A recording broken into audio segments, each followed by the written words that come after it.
En consonancia con la propuesta del gobernador Alfredo Cornejo, es que nos enteramos que se están cerrando las paritarias para este 2017 en al menos 3 de los departamentos de Mendoza. Hablamos de Malargüe, Godoy Cruz y Guaymallén, que cerraron en 17%, en un par de casos en 2 cuotas.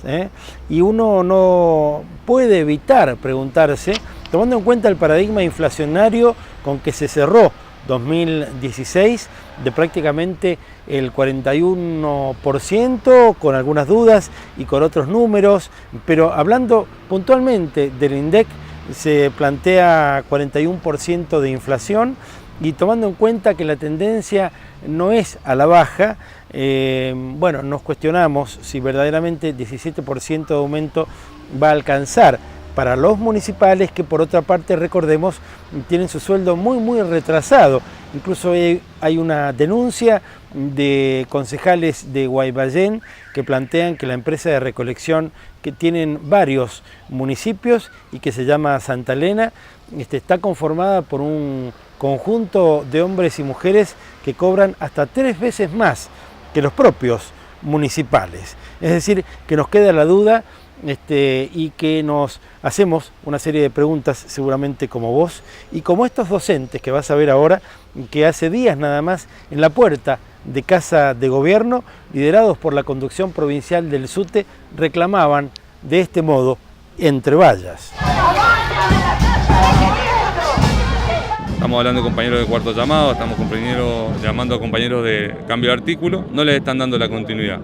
Entendemos que va a salir una ampliatoria que solamente va a contener a los compañeros de artística, y eso nos parece correcto, pero entendemos que siguen dejando compañeros afuera, entonces la lucha tiene que continuar. Fíjate cómo reprime el gobierno provincial. Ahí están reprimiendo a los militantes, no los dejan entrar, fíjate, no los dejan entrar a los dirigentes del SUTE.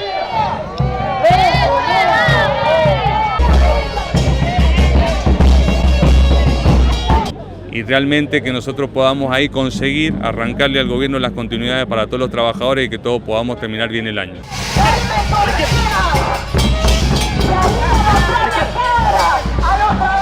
Alza tu voz, Latinoamérica.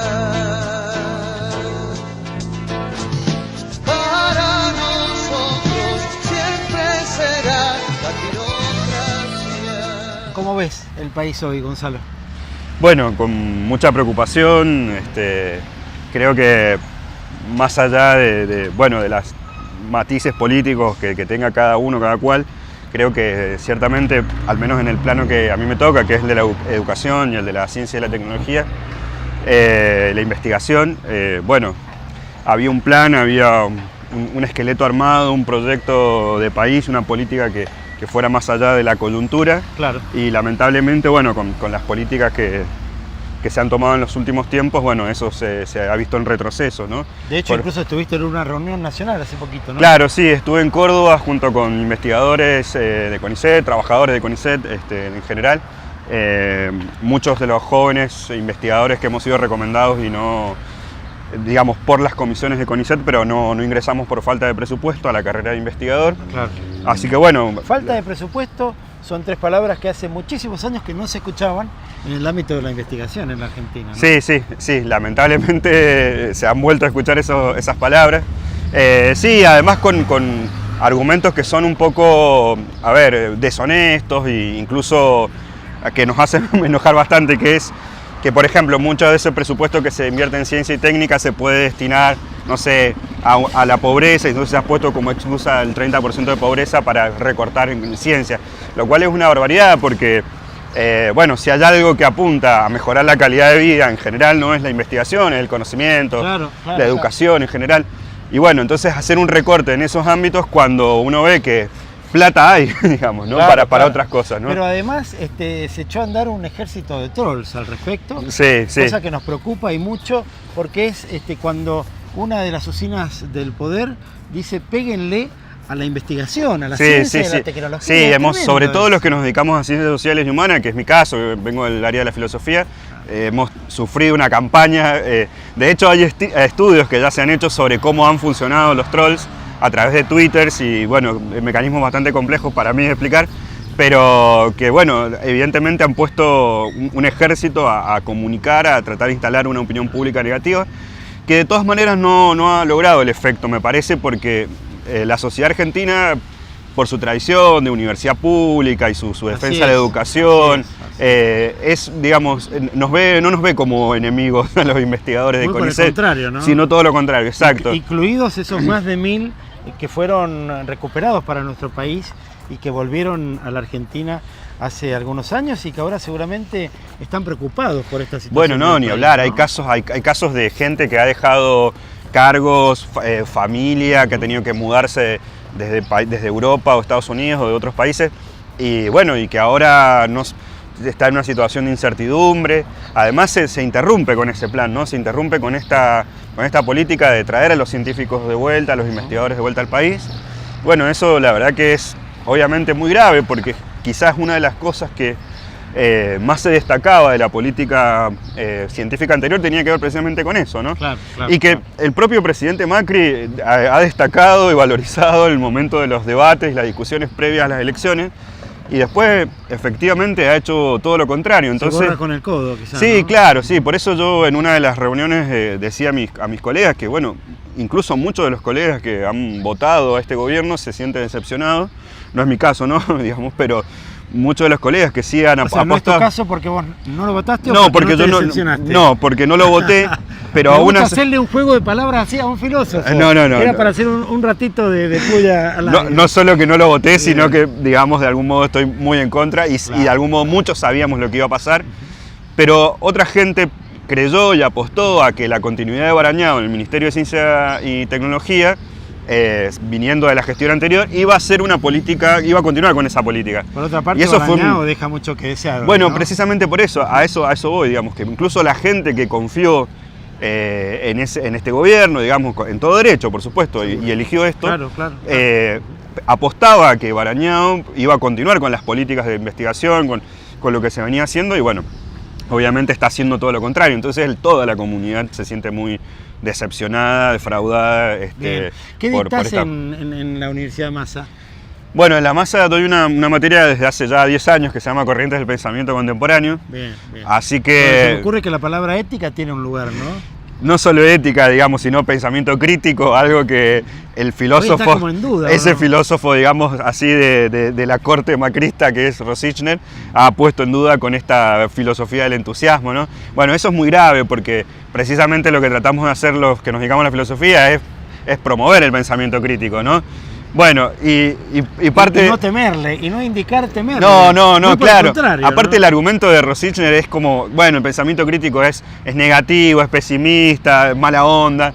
Entonces, bueno, la verdad que no tiene ningún fundamento, por supuesto, pero además es de algún modo cómplice de políticas de ajuste, porque lo que hace con ese pensamiento, esa filosofía, entre comillas, del entusiasmo, es precisamente decir, bueno, va a estar todo bien, no importa, no critiquen, no piensen que va a estar todo bien.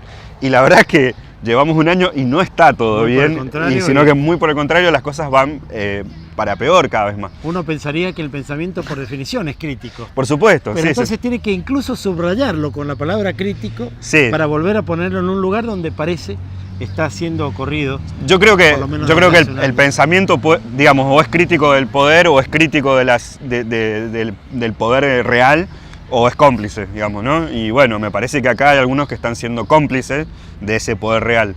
Entonces, bueno, de alguna manera, desde el lugar que tenemos, en este caso como investigadores o como docentes, tratamos de promover eso, que es la crítica del poder real, ¿no? Si no...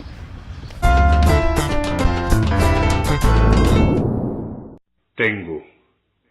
Cuando me veo y toco, yo Juan sin nada no más ayer, y hoy Juan con todo, y hoy con todo, vuelvo los ojos, miro, me veo y toco, y me pregunto cómo ha podido ser. Tengo, vamos a ver, tengo el gusto de andar por mi país, dueño de cuanto hay en él, mirando bien de cerca lo que antes no tuve ni podía tener.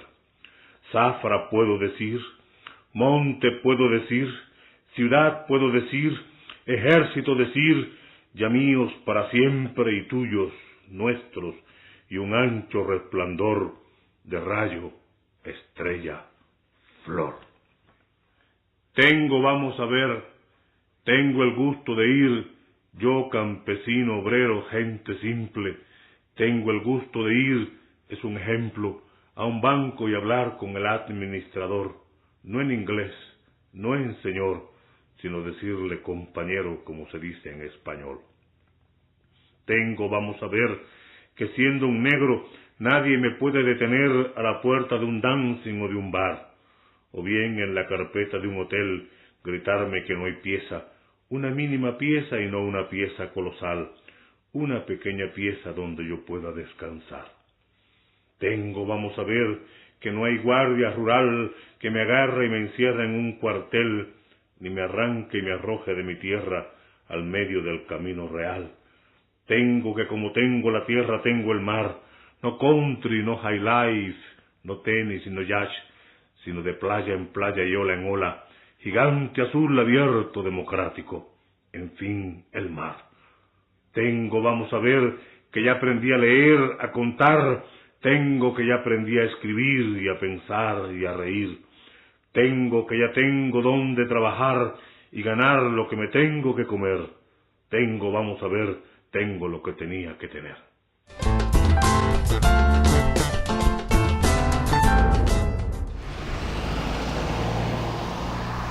Si yo te digo que soy de la época de los AMI 8, me lo vas a creer absolutamente y te lo estoy mostrando aquí. Como los Citroën, costaba que arrancaran, cuando arrancaban eran de fierro, nunca te dejaban y se movían igual, traqueteaban igual, y la palanca de cambio aquí, de este AMI 8, que es un pedazo, una rodaja de la historia, bastante destartalado pero hay otros muy bien cuidados. Hacemos Latinocracia en la calle y mostramos todo lo que pasa, y también te contamos informaciones que tienen que ver con situaciones de orden nacional. Estamos preocupados por ese 1,5 millones de empleados públicos que el presidente Mauricio Macri dijo iban a ser recortados del presupuesto nacional, por muchos motivos. El primero tiene que ver con una comparación con lo que ocurre en otros estados importantes del mundo, como el norteamericano o el inglés, que tienen el doble de planta de personal del argentino. Y claro, cuando se recorta el Estado, entonces hay menos enfermeros, menos docentes, menos policías, menos médicos, y se va achicando ese servicio vital, ese servicio que nos beneficia absolutamente a todos. Y entonces se deja en la calle no solo a ese 1,5 millones, sino también a todos los integrantes de cada uno de esos grupos familiares. Hablamos de 6 millones de personas que quedarían en la calle. Entonces se reduce el mercado interno, se incrementa la tasa de desocupación. ¿Eso no te suena? Quizás lo lleve, ojalá que no, ojalá que me equivoque, a lo que fue el 2001-2002, esa crisis que tenemos que, por todos los datos de la realidad posibles, evitar. Latinocracia en la calle. ¿Me seguís? Alza tu voz, Latinoamérica. Para nosotros siempre será Latinocracia. La cuestión es que el presidente Mauricio Macri vetó la legislación que finalmente le iba a dar cuerpo a la cooperativa de trabajadores del Hotel Bauen, que por si usted no lo sabe, está ubicado en Callao y Corrientes. Es más, si estuviéramos en Buenos Aires en este momento y fuéramos porteños, deberíamos decir en Callao y Corrientes. Callao y Corrientes. ¿No es cierto, Adrián? Así es, buen día. ¿Cómo estás? Callao y Corrientes. Entrás por ambas arterias en el corazón de Buenos Aires. Y te invitamos, Adrián, por nuestra amistad, porque estamos haciendo juntos buena parte de Latinocracia. Nos acompañás los lunes con tu columna de cooperativas. Así es. Cosa que agradecemos un montón. Pero también por tus tareas en la política, en el Partido Solidario.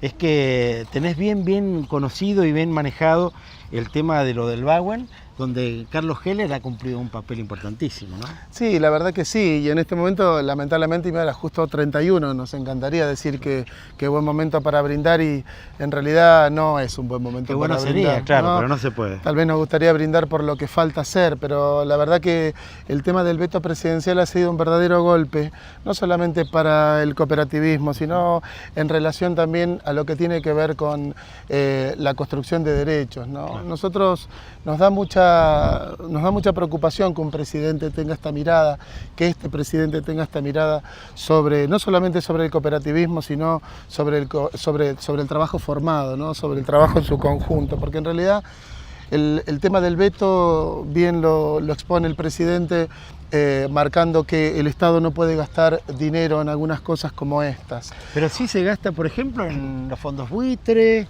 y en tantos deméritos de orden económico que en buena medida están padeciendo cada vez más millones de argentinos. Sí, ¿no? y vos sabés, puntualizándote esto, porque la idea es, dice, digamos que esto es el Estado no está para gastar esto, pero también no puntualiza que justamente estamos en esta situación, compañeros que se hicieron cooperativistas en principio sin querer llegar a ser cooperativistas. Bien, bien. Digamos, fueron forzados justamente por una corporación, el grupo Bauen, que no solamente dejó prácticamente 70 familias en su momento sin trabajo, sino que también dejó una deuda millonaria al Estado, pero eso el presidente no lo nombra, ¿no? Y por el otro lado, digamos, esta exigencia de partir desde la necesidad de gastar menos del Estado, pero tampoco nombra a los 130 trabajadores que hoy componen, 130 familias que componen la cooperativa del Bauen, ¿no? Y que por otra parte se me ocurre, ya han hecho una experiencia más que satisfactoria, generando eso de decir, bueno, a ver, nos hacemos cargo de nuestra propia fuente de laburo, pero tenemos que administrar un hotel añoso, muy bello y muy bien ubicado y con un nombre puesto a nivel mundial, ¿no? No, claro, y aparte de que también, viste, yendo un poquitito a la historia, que también estaría bueno que contemos cómo la cooperativa del Bauen llega a ser cooperativa, ¿no? Porque se sufrieron épocas muy fuertes. El Bauen en realidad nace a la sombra y al apoyo de cívico-militar para la construcción de su hotel, Claro, de este gran hotel, como decís vos, en Callao 360, Callao de Corrientes. Trata de cualquier modo de no repetir la palabra sombra, porque estamos al rayo del sol. No. Aquí en el Parque Central, el último día del año. Sí. Continúa, por y favor. vos sabés que en realidad decir esto también significa darle nombre específico a lo que pasó, porque en realidad después que el grupo se retira y deja a los trabajadores en los 90, deja a los trabajadores en la calle, trabajadores que, si hacemos un poquito de memoria por los medios que han cubierto esta época, que se les dio hasta familiares y gente del lugar, hasta le ha llevado hasta comida para que los compañeros comiencen ese gran proceso que después fue ser cooperativa, Claro, ¿no? Porque claro, la claro. cooperativa, Poder seguir, ¿no? claro, porque junto con la crisis del 2001 también se llevó puesto a los trabajadores del Hotel Bauen. Y conjuntamente con eso, en el 2003 se comienza, fíjate el dato que te voy a dar, 30 compañeros comenzaron con la cooperativa del Bauen, ¿no? Claro. Hoy en día son más de 130 asociados en la cooperativa. Y han podido sostener el hotel, ¿no? La fuente de laburo de ellos y también un servicio para la gente del país. Totalmente. ¿no? Y pero aparte también, viste, decirlo que quién no ha pasado por el Hotel Bauen, no solamente a tomar un cafecito, sino también para lo que generó el mismo hotel también como servicio a la comunidad. ¿Cuánta gente no ha podido tener el dinero suficiente para alojarse con sus niños enfermos? Claro, Y han contado con la cooperativa, ¿no? Pero también, pues es que a mí me resulta que, por supuesto que ahora estamos a la instancia nueva de esperar hasta marzo y contar con el 2/3, digamos, de la Cámara como para que esto pueda... ¿Se logrará ese número? Y es muy difícil, pero también es verdad, viste, Carlos Heller, vos lo nombraste, fue un poco el protagonista, junto a toda la organización cooperativa, de darle cuerpo a lo que después fue la ley en diputados y se terminó de aprobar en senadores en el mes de noviembre y ahora Claro. no se encuentra con el veto, ¿no?